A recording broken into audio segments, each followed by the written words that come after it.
A warm welcome to Avatar Live viewers. Today we are going to meet a first generation entrepreneur, a person with vision of inclusive and sustainable infrastructure development. He was from Kellogg University and he did this financial service as a merchant banker and started this Mark Group. Now he is running a big port in India called Karaikal Port.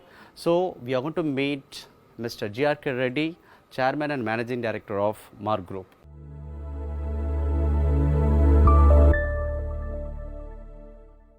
Vanakkam sir. Thanks for accepting to meet. Always we believe that in 1995 when you started Marg, you kept one vision very strong, that is sustainable development. You want cities of wisdom. You wrote the book also, and Abdul Kalam also appreciated you a lot. So is it possible now? Is it it will happen real, or it's going to be a dream? See, when you look at the urbanization as a concept in India, especially after the Y2K 1990 is where the lot of software jobs have been created, and at that time that continued, even it's continuing till now. India is because of our youth and plus the lot of educated youth, and also they are very good in English communication, and plus they had the very good bent of mind, and plus that attitude which our youth demonstrates. They are the best for the calculations, they are best for the solution oriented technology and solution oriented approach. So that made India to really be at the forefront for a lot of Fortune 500 companies, whether they are from Europe or US or from Far East or Middle East. So that has given a boom for the urbanization. So almost 30 million direct and indirect jobs have been created because of the IT and software. So but what happened, all that was required in a very short time.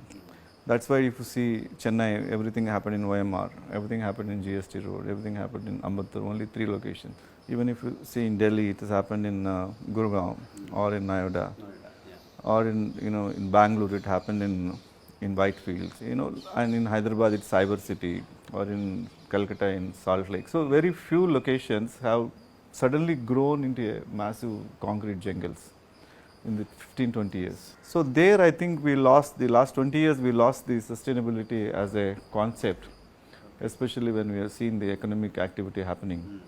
I think now after the corona, which is primarily it has come as a invisible virus because of the habits. The people always say the immunity levels when you are in a dense concrete jungle, because of you are not exposed to the nature, you are not exposed to biodiversity, and too much of radiation going on in the mobile phones, and so your immunity levels are certainly not great when this kind of a invisible virus hits you. So I think now the sustainable, not the development, I think the life itself will be a reset button. We all have to look at it, how we can be more sustainable in our habits, lifestyle habits, or our work habits, or our business models. So what are the 3 important reset button they have to apply?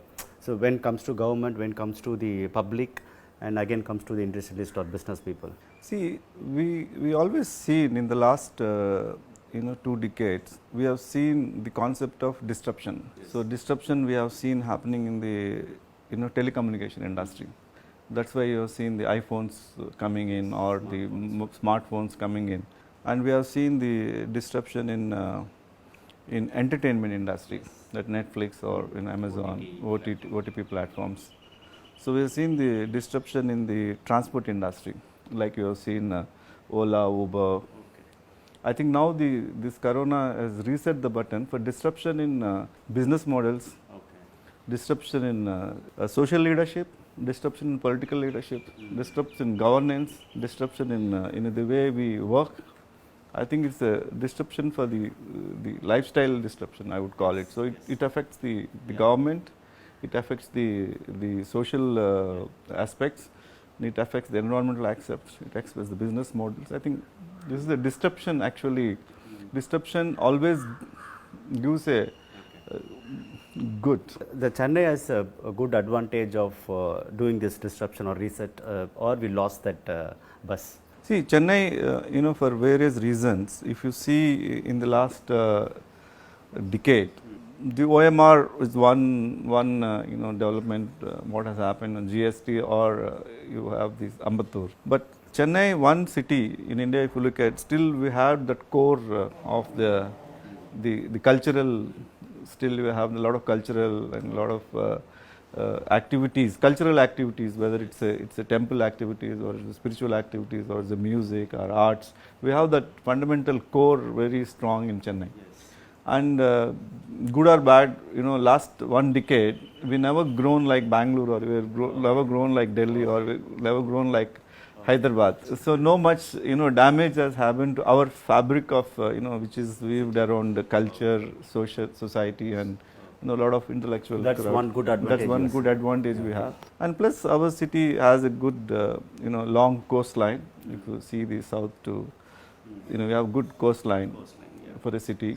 And plus, we have a good arterial roads. You have OMR, you have ECR, you have Punnamalai High Road and Mount Road. So city goes out. I think so. It still has that advantage to, and we have good lung spaces. You have the water bodies. You have the rivers. All that. But we need to work on it to actually regenerate all this. So coming to taking the advantage of Chennai. Is it possible seeing the clean water in Coombe River? It's practically possible because a lot of governments have tried it. It is like the clean water. It is a movement of the people. One is the government, definitely people's movement also. Where is the water coming into the Coombe? It's coming from the daily waste, waste of the people using, homes using, and it goes over there. Now on the solid waste management, people are segregating. The bio waste, all that they are segregating. On the water front, I think some sort of we set up the treatment plants, at least about 20 locations, wherever it's the water is getting into the river. There we set up the sewerage treatment plants, small format treatment plants. They treat it and go back for the greenery. So mainly, along with all the water bodies, if you are able to plant a lot of trees, they will be able to take the treated water, immediately goes to trees, balance water, it can, and becomes like some sort of a, where it will hold the earth. If you plant trees along the rivers, it will hold the sand, it will hold the soil, so that the soil erosion will not happen. Coming back to your starting point, you studied in Kellogg. And you were from finance background actually. You were into advisory group, finance advisory group kind of. Why you entered into real estate? See, I spent my initial years in the financial services industry, and then I found financial services is something which is basically you are not creating any value addition over there. If you do any infrastructure projects like building a port or doing any real estate in a sustainable manner, you will create a value addition which will lasting for a long time.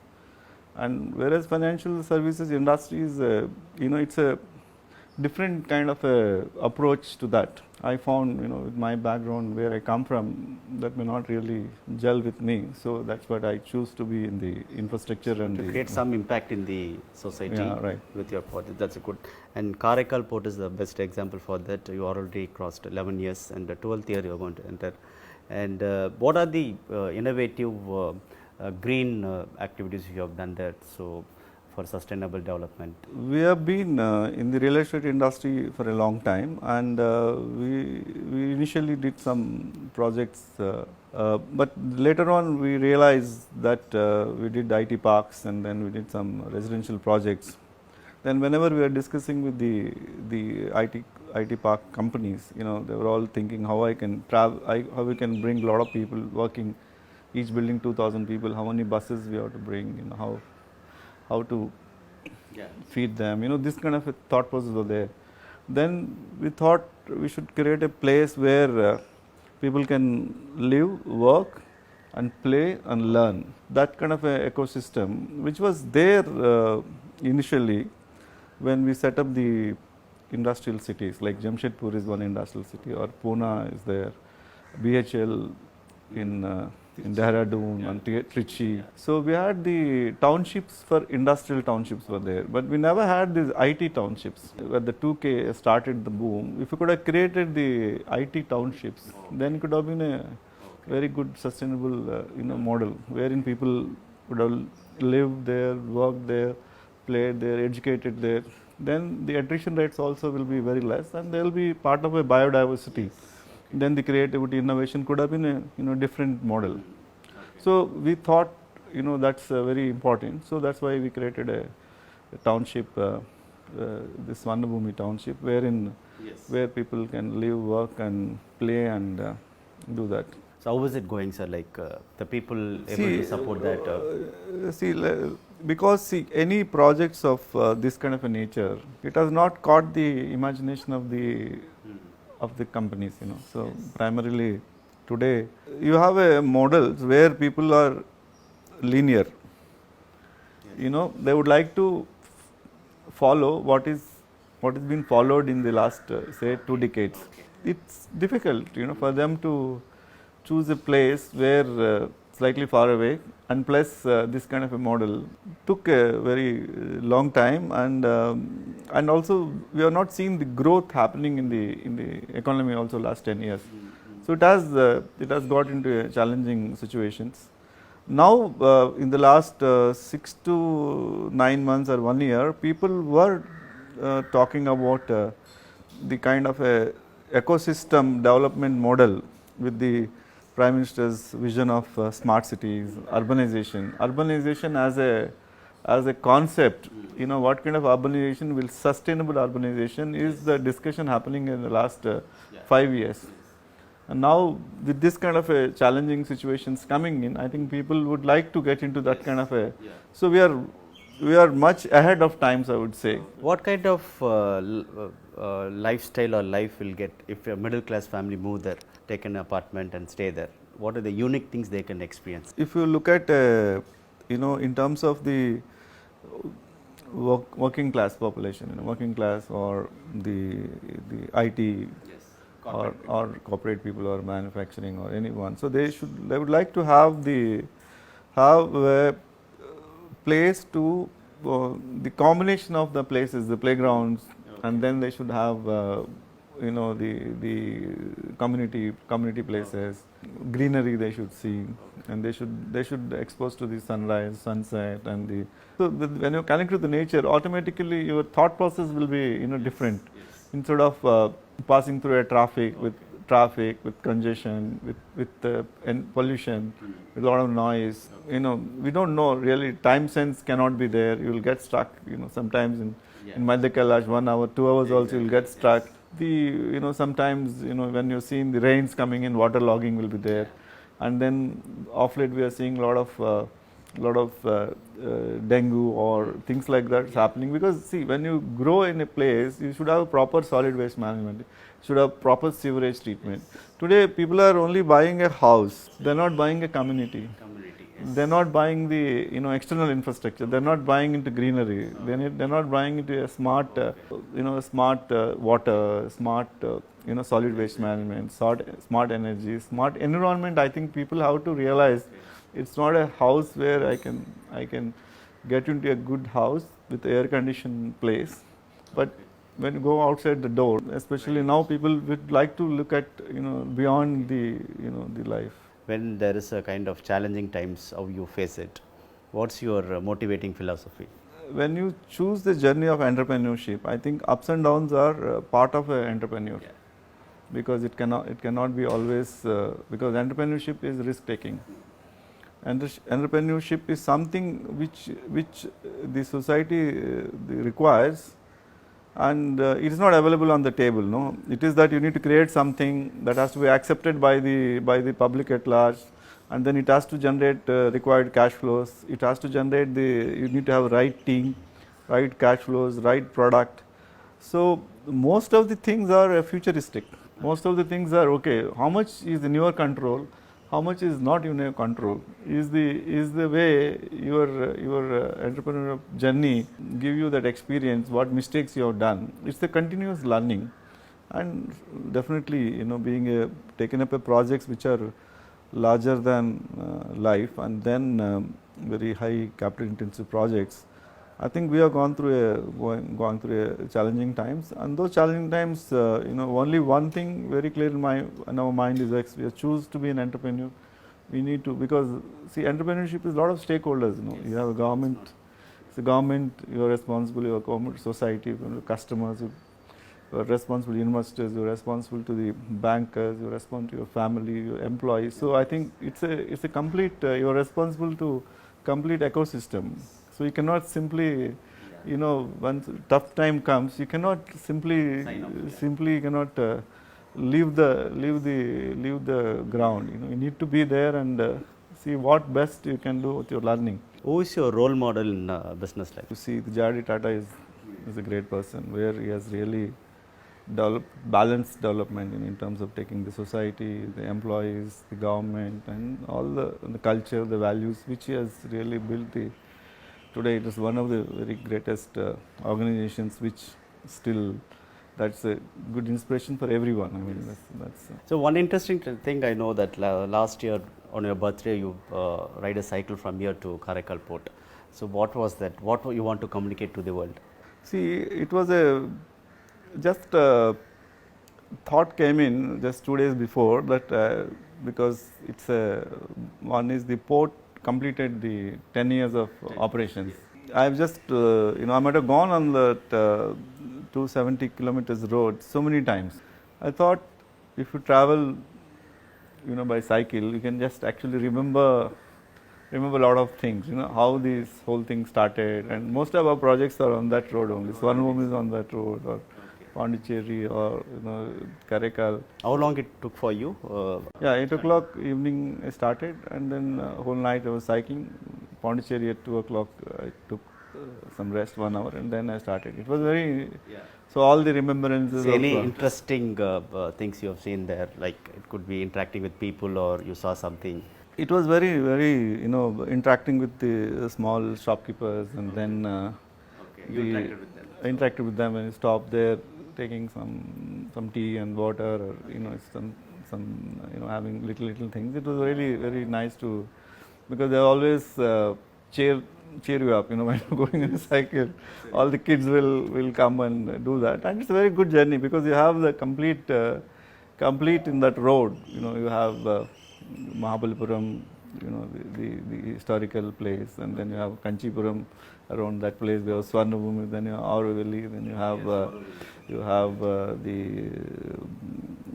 you have temples like Chidambaram temple, which is very significant, and then you have, essence of the place is the essence of the whole places around that is very significant. So it's, you are on your own, so no disturbance, 13 hours, 14 hours, you can just get into the thoughts, and it's really a good experience. Very good. Final question, sir, like this post-corona, if people have to change something on the daily life, some habit which will connect to the sustainable living, what are the things you will say that? People always has to look at what is that before corona you are, and what is that after corona you are. I think you have a good 21 days time to think, what is that I need to be after this, for good, not for any. I think it's a great opportunity for everyone to realize their potential, realize their limitations, and work on the limitations and work on the potentials. I think. So you were talking about discoveries from yourself. Any new discovery from your wife? I think always we had like, it's not that with my family members. I think everybody has that perceptions and little bit issues where we never gone into the deep into any understanding of each other, or why reflecting each other. So because we were always on something. next hour what to do, tomorrow what to do. I think in the process we never understood the relationships. I think with my, I think now it's too late maybe. It's too late maybe. It's So this Corona days has given lot of a understanding. lot of insight. Even I'm telling you, in my the business perspective also is changed for me. I mean, I would say now I think okay, you should have dealt that issue like this. You know, things could have been different. If I dealt this issue differently, the team building, you know, how we have to work, create, no, realistic. At the end of the day, I think this kind of a gap will give us to really take out lot of masks which you are having it for yourself, where you can cleanse it and see, oh, this is what true you are. And then once you realize that, I think things will automatically shape up better. Very, very interesting, sir. Thanks for your time, and you are a visionary person, like especially focusing on green city or city of wisdom. So let this dream come true. Thank you very much for your time, sir. Thanks a lot. Namaste.